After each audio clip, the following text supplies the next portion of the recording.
விஜய் சேதுபதி அடுத்து பூரி ஜெகநாதோடைய டைரக்ஷனில் ஒரு படம் நடிக்க போகிறாரு. அந்த படம் ஒரு வேர்ல்டு வைட் படமாக ரெடி பண்ணணும்னு பிளான் பண்ணியிருக்காங்க. அந்த படத்துக்கு மியூசிக் டைரக்டராக மஹட்டியை லாக் பண்ணியிருக்காங்களாம். அண்ட் இதுக்கு முன்னாடி பூரி ஜெகநாதை பொறுத்த வரைக்கும் தெலுங்கில் நிறைய திரைப்படங்கள் பிளாக் பஸ்டராக கொடுத்துருக்காரு. மிக முக்கியமாக இப்போ வரைக்கும் விஜய் அவருடைய கல்ட் கிளாசிக் படம் கில்லி, அந்த படத்தை ஃபஸ்ட்டு தெலுங்கில் பண்ணவர் அவர் தான், பூரி ஜெகநாத் தான்.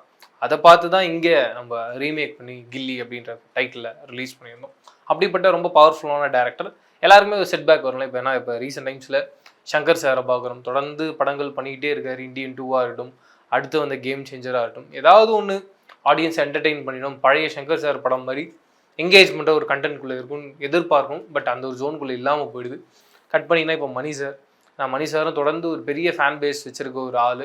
பொன்னியின் செல்வன் பார்ட் 1 அப்படி கொண்டாடணும், பார்ட் 2ல இருந்தே ஒரு பெரிய டவுன்ஃபாலை பார்த்துட்டு வரும்.